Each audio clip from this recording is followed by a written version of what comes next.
तो north west दिशा यानी उत्तर पश्चिम में अगर दोष हो तो इससे परिवार पर क्या असर पड़ता है, किस मंत्र के जाप से इस दिशा के वास्तु दोष को दूर किया जा सकता है, जान लेते हैं पंडित जी से। तो पंडित जी, सबसे पहले इस दिशा का प्रभाव भी बताइए और ये भी बताइए कि इस दिशा में हमें क्या रखना चाहिए, क्या बिल्कुल नहीं रखना चाहिए।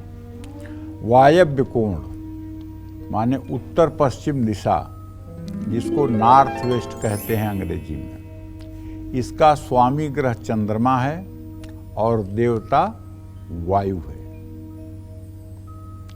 घर की उत्तर पश्चिम दिशा अगर दोषपूर्ण हो तो मन चंचल रहता है। परिवार में रहने वालों को सर्दी जुकाम रहती है। उत्तर पश्चिम दिशा का प्रभाव पड़ोसियों, रिश्तेदारों और दोस्तों से संबंध पर भी पड़ता है। इसलिए उत्तर पश्चिम दिशा में सिर्फ ड्राइंग रूम बनाना चाहिए, क्योंकि उत्तर पश्चिम दिशा उच्चाटन की दिशा है। वहाँ ज़्यादा समय तक कोई ठहर नहीं पाता है, तो ताकि गेस्ट आएं और चले जाएं। और अगर कहीं दूसरी जगह ड्राइंग रूम हो गया तो गेस्ट आएंगे, घर में कुंडली मार के बैठ जाएंगे और उनके सेवा सत्कार में आप फंस करके रह जाएंगे। आप अपने जरूरी काम को भी नहीं कर पाएंगे। और ये उत्तर पश्चिम दिशा को एक और भाषा वास्तुशास्त्र में दी गई है, वो है कोप भवन के नाम से, और इसको रुदन कोण भी कहते हैं। घर में अगर कोई शोक हो, कोई दुख की बात हो, तो हर जगह नहीं रोना चाहिए। घर के पश्चिम उत्तर के कोने में ही बैठ के रोना चाहिए। दूसरे जगह बैठ के रोना अशुभ होता है।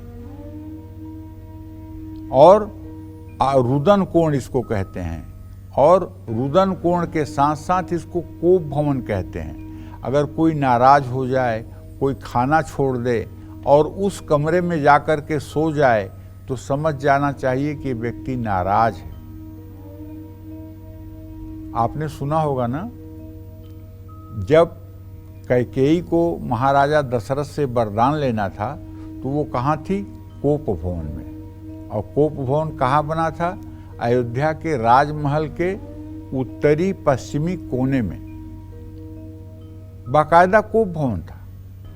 जब राजा साहब ने पूछा, महाराज दशरथ ने पूछा कि कैकेयी नहीं दिखाई दे रही है, कहाँ है? वो बहुत प्यार करते थे कैकेयी को। तो दासियों ने सर झुका करके कहा कि महाराज वो आज कोप भवन में। महाराज दशरथ की चिंता बढ़ गई। महारानी कैकेयी और कोप भवन।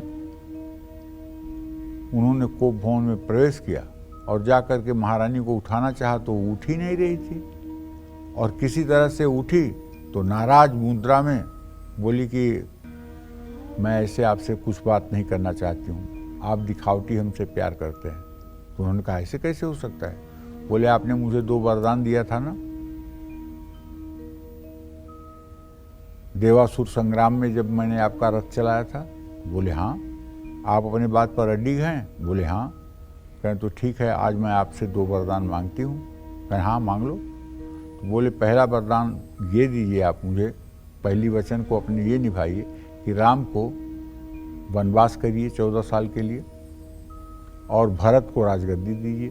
दूसरा ये। सुन करके दशरथ के प्राण उड़ गए, हताश हो गए, हतप्रभ हो गए और निढाल होकर वहीं बैठ गए। तो भैया ये कोप भवन है। इस दिशा में परिवार का जो भी सदस्य रहेगा अपने पति पत्नी के साथ, बच्चों के साथ, वो बेचारा दुख में ही रहेगा, वो कभी सुख नहीं पाएगा।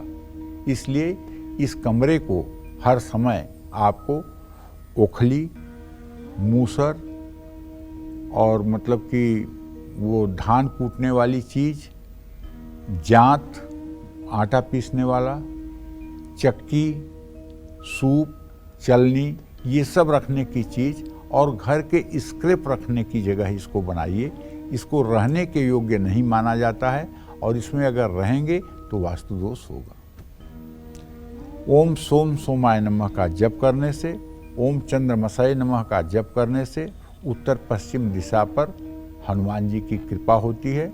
और हनुमान जी और पूर्णिमा के चंद्रमा का तस्वीर लगाने पर, उत्तर पश्चिम दिशा में ताजे फूलों का गुलदस्ता रखने पर, एक्वेरियम रखने पर, मारुति यंत्र लगाने पर, चंद्र यंत्र लगाने पर इसका कुछ दोष ठीक होता है।